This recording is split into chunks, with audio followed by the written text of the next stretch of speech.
Now that's significant. The Market Research Podcast. Hi everyone, thanks for joining us on this latest episode of Now That's Significant, a market research podcast. This is your host, Michael Howard, the head of marketing at InfoTools. Today, we're joined by Brian W. Robinson, who built and led analytics teams for more than 8 years, each at Meta and at Yahoo. He is the author of the novel Project Boing, a sharp-witted satire of the tech industry. Brian's work in the tech industry focuses on analyzing data to understand how and why people find and consume video and other content.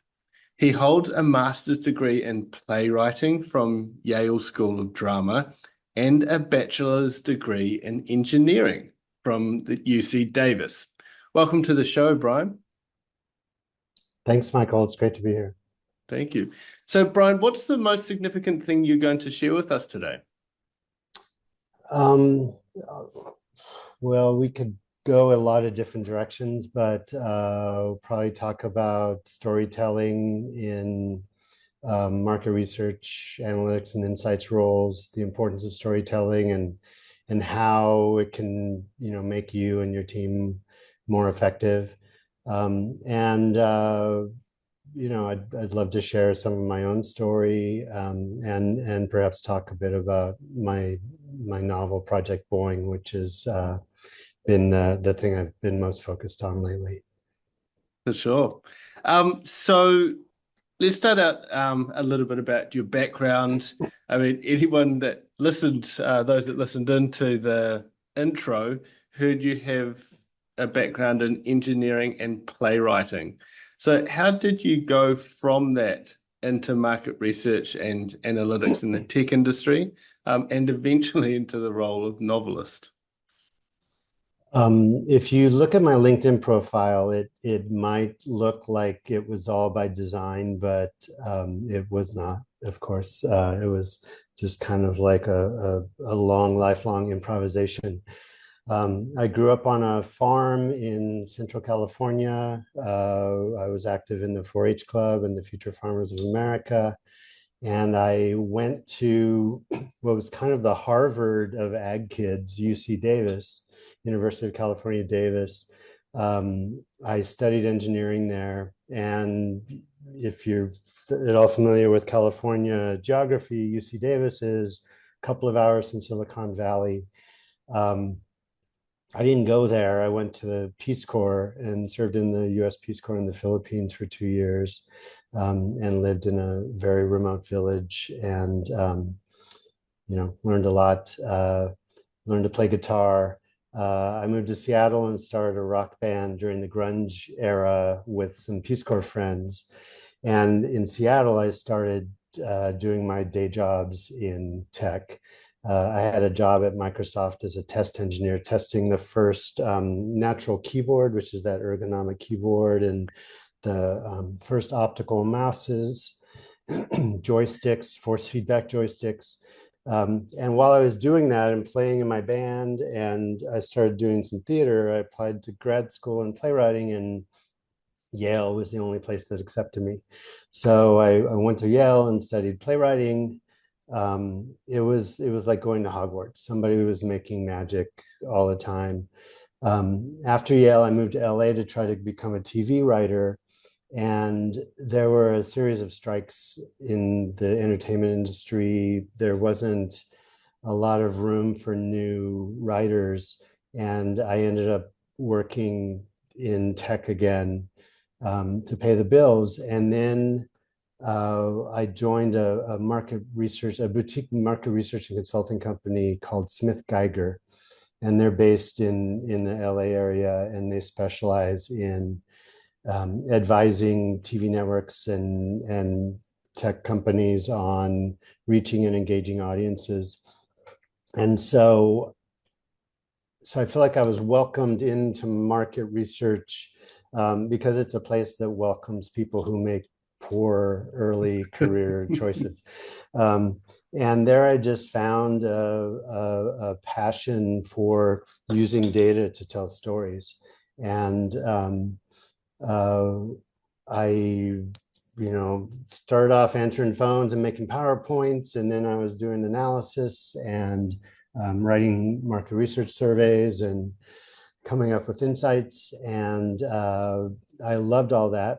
And but I was watching like about 4 hours a day of cable news. And this was during the War on Terror years in the United States. So it, kind of broke my brain and my soul a little bit. And I wanted to do the same kind of work, but on the internet. And Yahoo had opened an office in Santa Monica in the LA area. And I found my way in there. And I started off in the market research department. And then as time passed, I founded an editorial analytics practice, informing the businesses of Yahoo Sports, Yahoo News, Yahoo Finance, all the different media properties at Yahoo. And then at Yahoo, one of the little things that I did kind of as a side project was competitive analysis. And I, at one point, developed a reputation for running around Yahoo and screaming, "Facebook's going to eat our lunch." And so eventually I found my way to Facebook. And I joined Facebook in 2014 and then was laid off last year in 2023. Okay. Oh, and Facebook, just like real quickly, I founded an analytics practice for the partnerships organization, which is the part of Facebook that has relationships with movie studios, TV networks, news organizations, sports leagues, teams and athletes, celebrities, any sort of entity that wants to reach and engage audiences through Facebook's platforms. We did the analysis to support that team. Nice. So you went and told everyone Facebook was going to eat Yahoo's lunch, and you moved to Meta.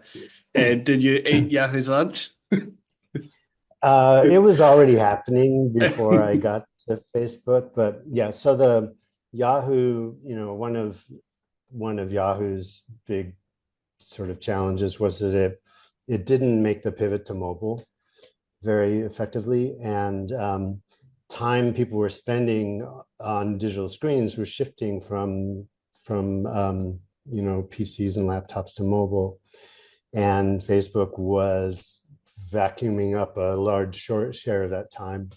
And so all of Yahoo's most important audiences for the business were shifting their time from Yahoo to Facebook, and that's what I meant by eating our lunch. Of course, when I got to Facebook, it was like we were winning, our lunch, but yeah. Yes, I mean, what throwaway comment you made there about the market research sector being a place where people fall into, I guess. You could also see it as being a home that people finally find for their curiosity as well. That's true. That's true. It's like, and both of those are directions to a home that I didn't know existed, because when you're growing up, nobody comes and says, "Hey, you can be a fireman, a police officer, and a market researcher." Yes. So in market research, storytelling is absolutely a balance of creativity and analytics. Your background leaves you, I guess, uniquely positioned to speak to this balance, even your degrees, as we mentioned. You say that your work reflects using both sides of your brain. Can you dive into this a little bit more, what you mean about it? Let's see, that's a way that people have told me, like, "Oh, you're using both sides of your brain," because there's the data and then there's the storytelling.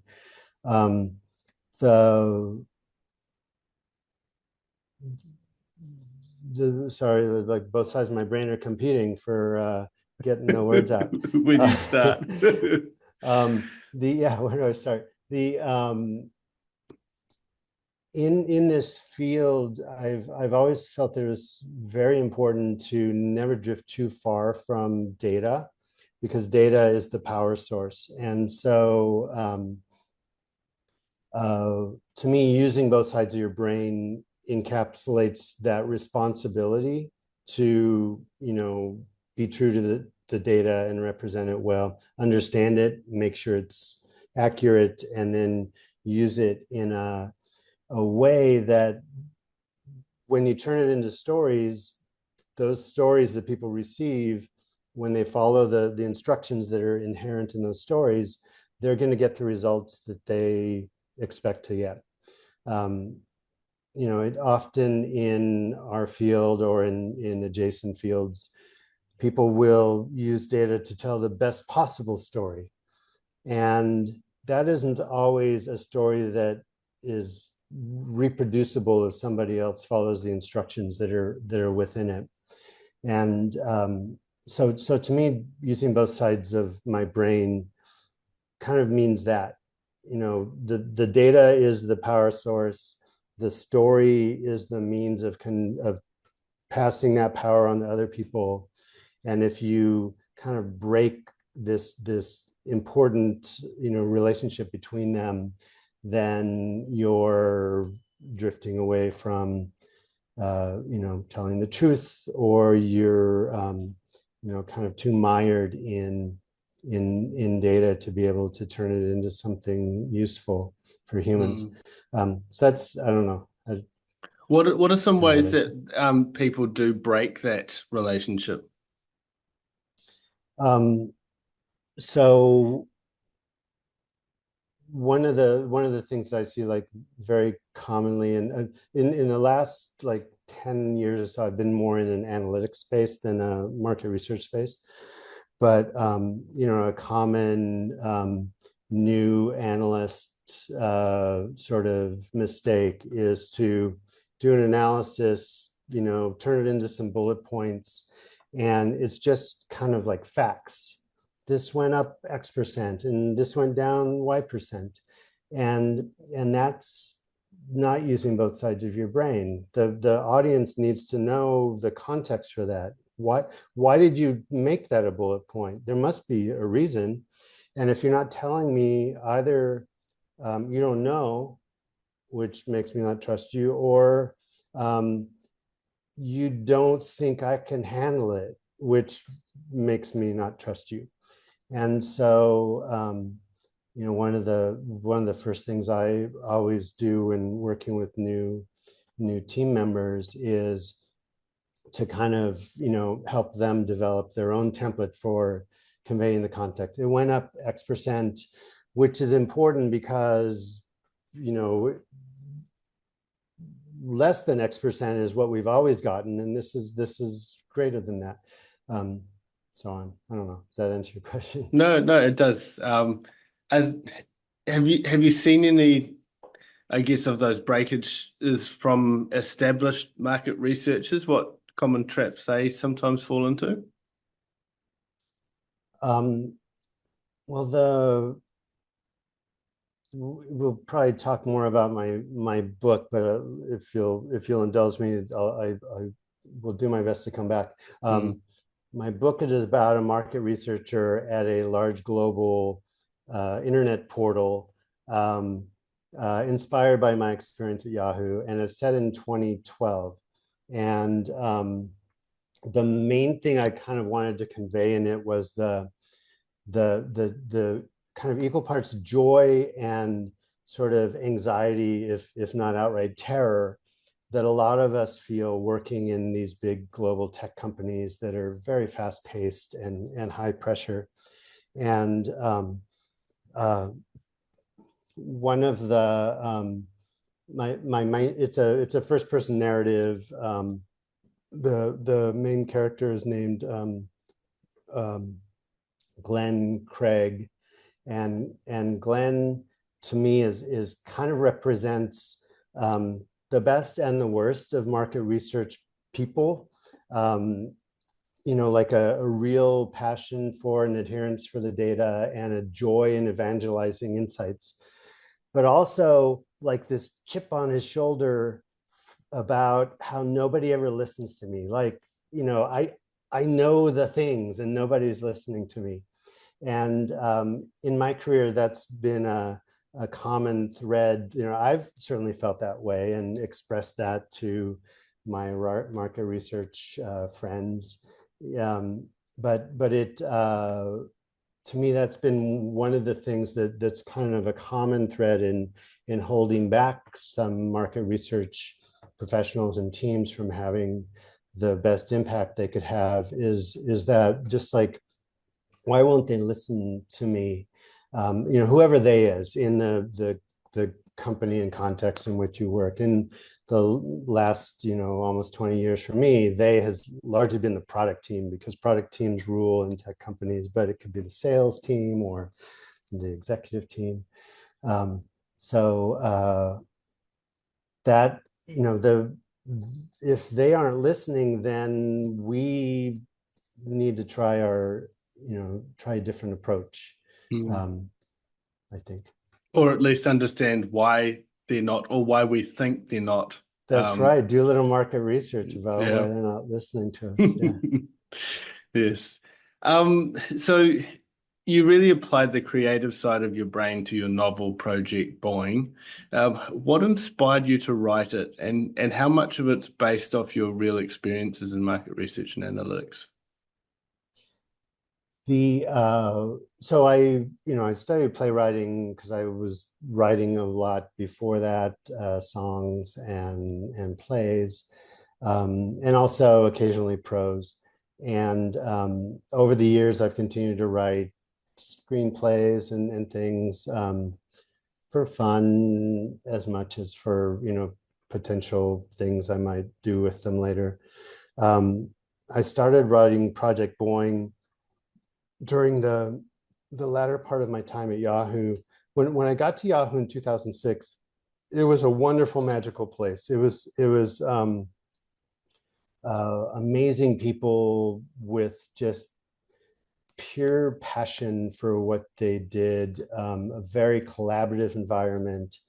But as the business started to struggle, a lot of those people I enjoyed working with, that made the place so magical, started going to other places, and the people who came and replaced them didn't all have that same sense of camaraderie, and so the whole culture shifted very quickly, and I started writing the novel to kind of as therapy to kind of process this shift that was happening. But I also had wanted to tell a story, tell a larger narrative about the experience of being in market research, because it's so weird and cool and behind so many aspects of all of our lives, but it's rarely talked about, and it's probably rarely talked about because it's kind of hard to explain it to people. But I wanted to kind of take on that challenge. So a lot of it is Glenn explaining things to the audience. Well, this is why we do this in the tech world, and this is what this kind of metric means. And so that was the impulse, and how I got it started. And then I just kept writing, and they're really, except for one journalist character who's a very like a background character, nobody is a direct analog for a real person. Some are inspired by a variety of real people, but in any workplace, there are always these kind of iconic characters. And I guess I collected enough of them over the years to be able to make some that were unique inventions, but also definitely inspired by real people and real antics. Absolutely. It's like the TV series The Office. If you watch that, you can almost recognize in any workplace like all of the different characters in it, in some shape or form. Yeah, they're definitely archetypes. And in a way, in writing it, sort of thought of it as a, um, I mean, it's not explicit. This is just kind of a metaphorical inspiration, but as a market research project that includes surveying and ethnographies and developing kind of archetypal segments and stuff. But that was all part of the mix that went into it. No, I look forward to having a read because I've also worked in market research for some time now, but also in the tech scene for longer. So there are two aspects of my Yeah, life or yeah, career you're will right be. in the target audience. Yeah, I might need to give you a spoiler alert, like it caused anxiety. All good. It does sound fascinating. So, where can people find the book, should they want? It's available in paperback and ebook on Amazon, and then the audiobook is available on Amazon, Audible, and iTunes. Oh, nice. And so you're not stopping it there, though, are you? At just Project Boing. I am so I mentioned that I was laid off from Meta about a little over a year ago. I was part of the massive layoff that they had. About 25% of the workforce was laid off. And so I've been spending the time sketching out a new novel. And this novel will be about a group of people working at a large global social network, um, and inspired by, but not hewing directly to my experiences at Meta and Facebook. Mm. A good way as well, like you said, just to process what was going through your mind, and through that situation. Yeah, it's been really interesting going through, kind of revisiting the things that have happened at Facebook over the past decade or so. Um, it's a very surreal experience to work at a company that literally everybody on the planet knows about and has an opinion about. And depending on your peer set, a lot of the people who have an opinion might have a negative opinion. And it's a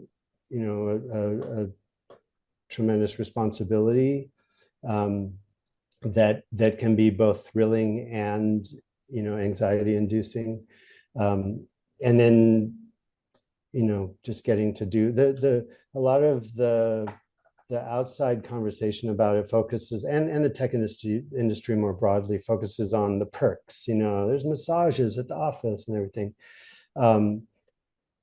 That isn't why people go and stay to work at those places. It's the opportunity to work on big things, um, and to try to make a difference in the world. I've been accused of making a net negative difference in the world just simply for working there, um, and I understand where a lot of that sentiment comes from, but a lot of that is just one of the sort of artifacts or burdens that you face when you work at a company like that. Hmm. Yeah, but then again, you've also got the chance to use market research to create some tools, some safety mechanisms, as well. So there's, like you said, there's responsibility Yeah, to to make life better for us at the same time. yeah. These tech companies, and then you probably experienced this in your own, right? The growth of things can be so fast that as you're building, you don't stop and take the time to build in protections for all the things that you might in the future wish you had done to protect. And as you do it more and more, you get better at planning that in as you go. But a lot of the work that has to be done in the future is to reprotect things from the past. And And it's a fascinating and kind of privileged experience to be able to be involved in that too. Like, oh, we made some mistakes. How do we make them never happen again at scale? You know. Absolutely. So, are you able to share a bit about your experiences at Meta and Yahoo, on top of what you already have? I guess some of our listeners would be interested in maybe some of the key projects that you worked on or trends that you witnessed and then helped the organizations to navigate through those. Sure. So Yahoo, like I mentioned, when I started there in 2006, was magical, exciting place. As the global internet population was growing, so was Yahoo growing, and the business was growing.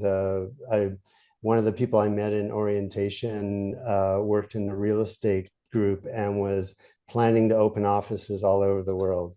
And some of those got opened, and a lot of those never got past the planning stage. The so in the market research and insights work that I did there, at first it was all focused on growing things, growing audiences, growing engagement, growing revenue. And then at some point there was a pivot and the focus became maintaining what we have. And then the focus became losing what we have, but lower. And in some functions, it required entirely different people, like business development people in a growth phase. That's one personality type. Business development people with a specialty in getting out of long-term contracts at a discount, a different personality type. So I felt like a lot of us in the market research and insights and analytics groups were continuity for Yahoo as a lot of other types of people cycled through. So that was a fascinating experience. And then when I got to Facebook, which later became Meta, it was just all growth all the time. My job at the beginning, one of the people I met in orientation at Facebook was a specialist in hardware packaging for retail. And I was like, what? We don't make any hardware. And that became Oculus and what are they called? The Quest, VR headsets. Mm. But my job for the first, so I was at Meta from 2014 to 2023, and my job for the first 3 years was just hiring, just growing. I had dozens of interviews a week, screening people, hiring people, orienting them, and that was thrilling. But like we alluded to about future us wishing we had made plans.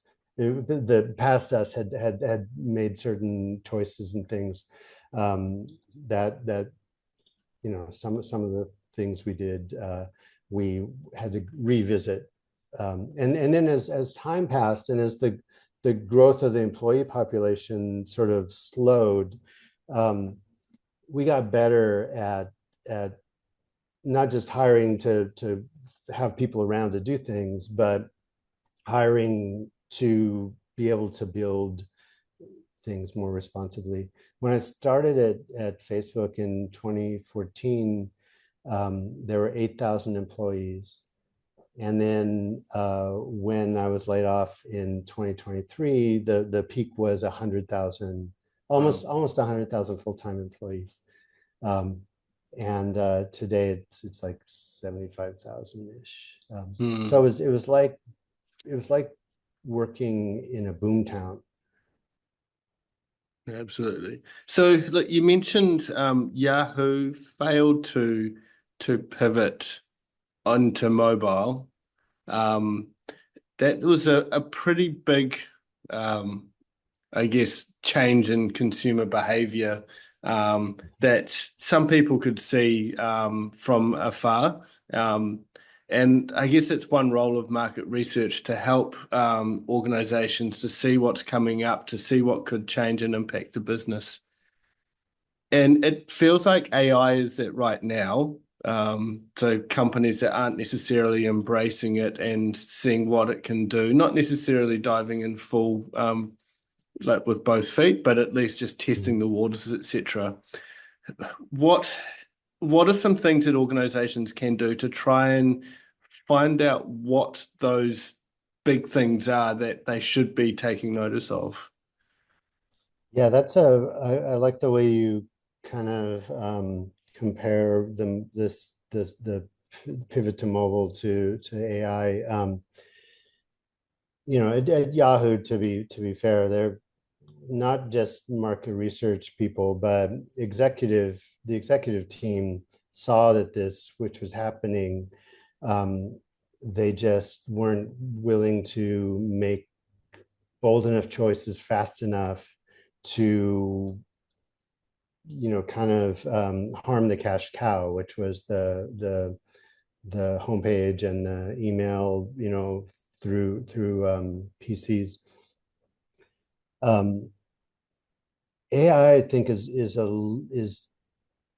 harder.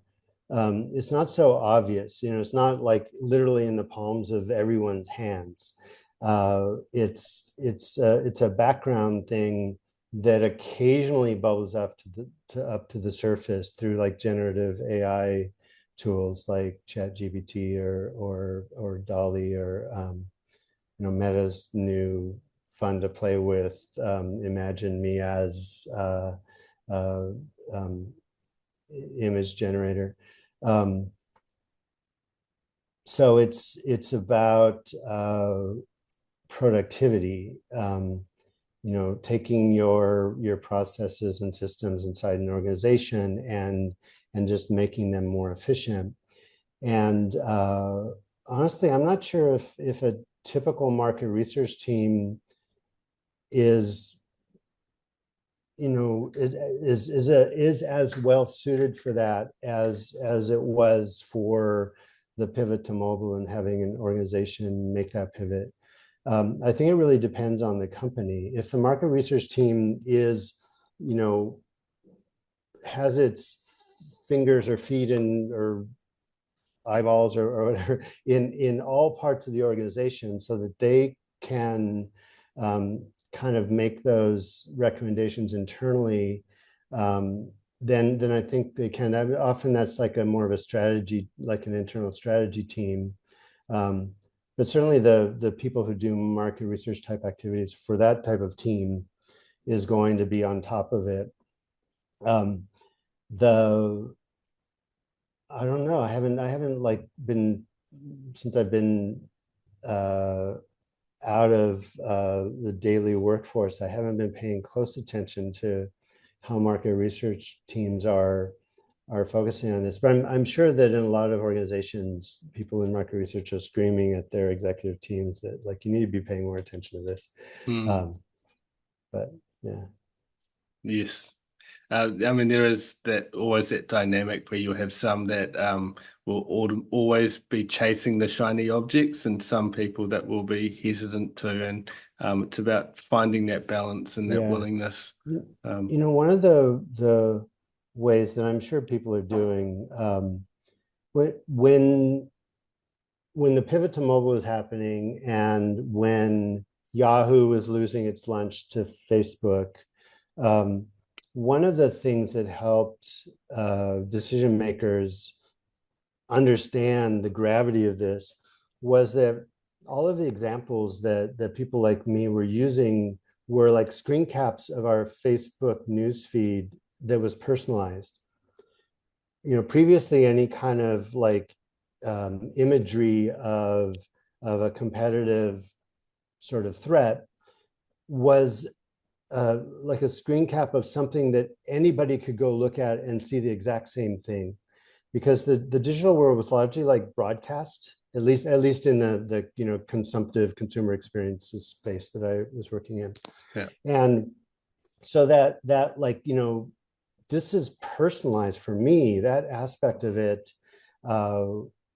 started to break through, be a way to break through.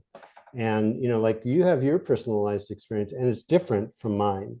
And, that's part of this change that we're seeing. This everybody has this thing in the palm of our hands. It's all very personalized. So I'm sure that a lot of market research professionals right now are using a similar sort of approach to explain and kind of translate the possibilities with AI. And certainly the generative AI type products are one way to do that. I definitely see in a lot of things people using. I one of the things I did after I got laid off is I started a little newsletter for a while just to get some thoughts out into the world, and I used generative AI for the images. And if I hadn't done that, I would have made some kind of lousy images from PowerPoint in PowerPoint or something. It's not like any artists were harmed in the making of my newsletter, but there are ways to visualize what's happening, and then the more nuanced stuff that happens in creating efficiencies and stuff. I think the process of showing like, hey, look, I did this market research project, and here's how I used AI to plan the project, implement the project, and then analyze and filter the results. And we can do this all over the company. I think there's a lot to use in there.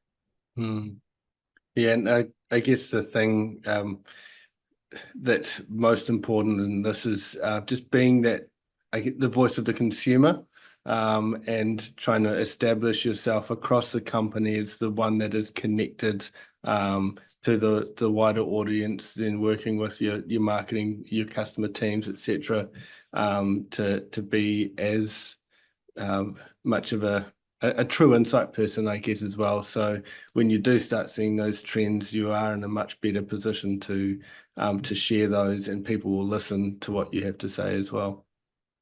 Yeah. One of my favorite things about working with market research people is their just inherent curiosity and excitement about trying the new thing, and having an initial impression, but then being flexible enough to amend that impression depending on how things go. I'm sure a lot of us saw ChatGPT and said, nice toy. And then some were like, oh no, this is going to be really useful for specific use cases. And all of us probably end up in that same place eventually. So lastly, what advice would you give to someone looking to extend their expertise in market research and analytics today, I guess, to step up into the top market research and insights role within their organization?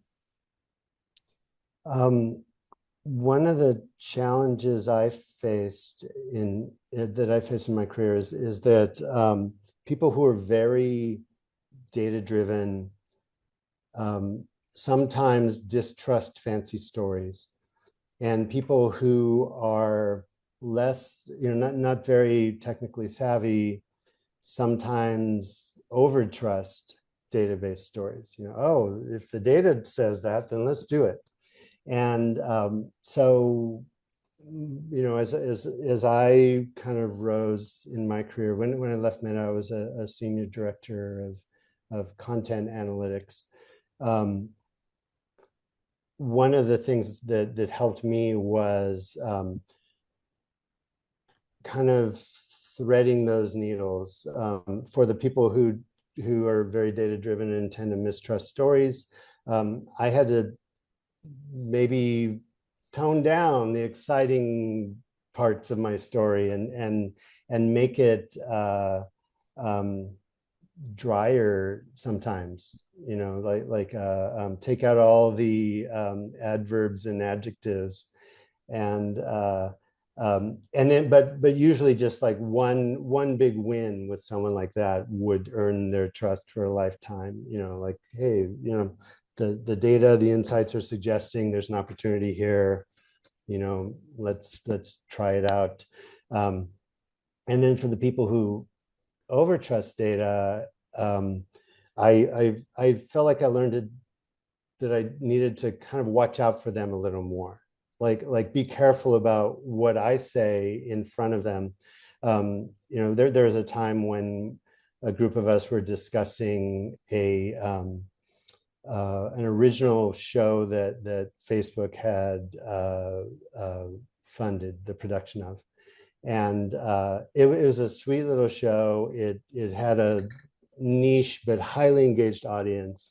And I got really excited about the shape of some of the charts for this. I was like, this is the shape of a hit. Like if we can get our bigger shows to have this shape of recurring viewing and sharing, then we can make magic happen. And everybody took that as like, oh, we need to green light this little thing, which we did, and it did well for the second season, but that wasn't what I kind of wanted and intended. So I learned to kind of amend the way that I shared my passion for things in certain audiences. And then the other thing that I think is just essential for any market research or insights professional who wants to rise is to learn to communicate concisely. The people who decide whether you're going to get a promotion, the higher you go, the more they don't like to read a lot or listen to a long sort of description of something. In that regard, one of the things I used to often tell my team is when presenting results, know your audience. There's some audiences that want to hear your methodology and thing, but there are some audiences that when you start off with the methodology, what they hear is, here's a bunch of reasons you shouldn't believe anything I'm about to tell you. And so be flexible there may be one canonical document that starts with the methodology, but when you go out and tell the story of it to others, adapt it to the audience. And those adapt your story to your audience, be concise, and then win over the data savvy people by being a data savvy person, and protect the less technical people by translating things for them. Those are my keys to rising in a hierarchical organization in the insights and market research field. Thank you. It's been a really interesting discussion, and I'll have to let you know my thoughts when I do finish your book. So looking forward to having a read of that one, and when your next one comes out as well. Yeah, I'd love to hear your reaction to it. Next one, who knows when it'll come out, but I'm having a lot of fun writing it. I'm sure. So thank you so much for joining us on the podcast today, Brian. Thanks, Michael. It was fun. You're welcome. And thank you to everyone else for listening in as well. If you have enjoyed this podcast, feel free to jump on to Amazon or whatnot to buy Brian Robinson's book, Project Boing. Feel free to subscribe to the podcast, share it with others as well, or leave a review too. Would be very grateful. And with that, thank you for listening to Now That's Significant.